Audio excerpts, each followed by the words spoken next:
Smart technique এডুকেশনের পক্ষ থেকে সকলকে জানাই আন্তরিক শুভেচ্ছা এবং অভিনন্দন। আজকে আমরা নবম দশম শ্রেণীর গণিত বিষয়ে অনুশীলনী 9.1-এর পর্ব 17 নিয়ে আলোচনা করব। 17 পর্বে আমি তোমাদের জন্য রাখছি পাঠ্য বইয়ের 14 নম্বর অঙ্ক। 14 নম্বর অঙ্কটা প্রমাণ করতে বলছে বাম পক্ষকে ডান পক্ষ দ্বারা প্রমাণ করতে বলছে। দেখো বাম পক্ষ কি আছে, 1/cosec -1 -1/cosec +1 ইকুয়াল আমাদেরকে ডান পক্ষে প্রমাণ করতে হবে 2 tan স্কয়ার a। এখন আমরা সমাধান করি।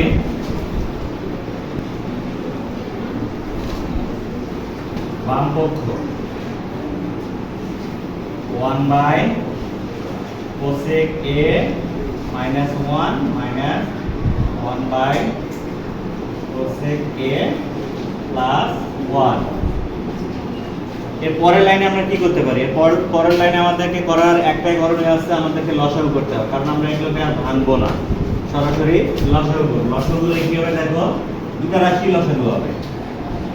cosec a +1 cosec a -1 ভাগ দিলে -1 চলে যায়, এটা থাকে cosec a +1 এর সঙ্গে 1 যদি গুণ করে দেই তাহলে cosec a +1 এ হবে মাইনাস, এটা দ্বারা ভাগ দিলে এটা উঠে যায়, এটা থাকে মাইনাস, এটা cosec a -1 আর 1 যদি গুণ করি তাহলে এটা হবে, কিন্তু চিহ্নটা পরিবর্তন হবে, কারণ এখানে চিহ্ন আছে, চিহ্নটা পরিবর্তন হয়ে যাবে।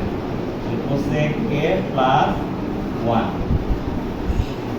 দেখো plus cosec a minus cosec a কাটা গেল, 1 আর 1 যোগ করলে হবে 2, এটাকে ধরো a, এটাকে ধরো b, a প্লাস এটা a, এটা b, a plus b into a minus b, তাহলে a square minus b square, cosec square a minus 1।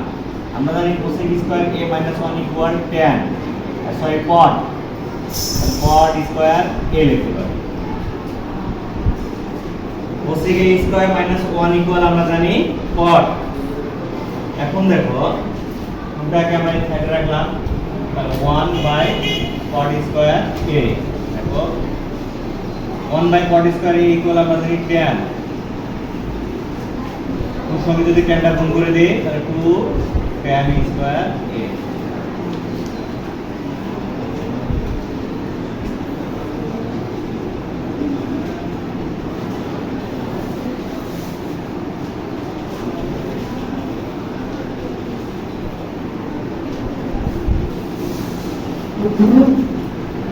আবার দেখো এটা আমাদের মূল বাম পক্ষের অংশটা, বাম পক্ষের অংশ বাম পক্ষে লিখলাম আমরা। এখন আমাদের করণীয় আছে সেকেন্ড লাইনে আমরা করব লসাগু করব, দুটার লসাগু দুটোই হবে।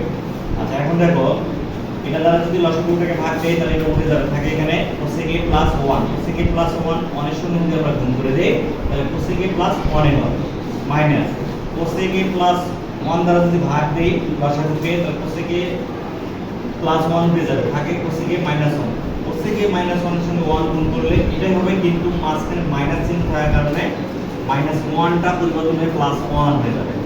Plus cosec a minus cosec a কাটা, 1 আর 1 যোগ করলে হবে 2, নিচে এটাকে ধরো cosec a ধরো a, 1 ধরো b, তাহলে a + b * a - b, তাহলে a square minus b square আমরা লিখতে পারি। cosec স্কয়ার a - 1 ইকুয়াল আমরা জানি cot স্কয়ার a, তাহলে এই অংশটুকুর পরিবর্তে আমরা cot স্কয়ার a লিখতে পারি। এখন দেখো টুটাকে যদি সামনে রাখি তাহলে 1/cot স্কয়ার, 1/cot সমান আমরা জানি tan, 2 যদি tan এর সঙ্গে গুণ করে দেই তাহলে 2 tan স্কয়ার a, যেটা আমরা ডান পক্ষের সঙ্গে মিলে গেছে। আশা করি অঙ্কটা তোমরা বুঝে গেছো। এই ধরনের যদি আরো অঙ্ক পেতে চাও তাহলে অবশ্যই আমার চ্যানেলটিকে সাবস্ক্রাইব করে পাশে থাকবে। ধন্যবাদ।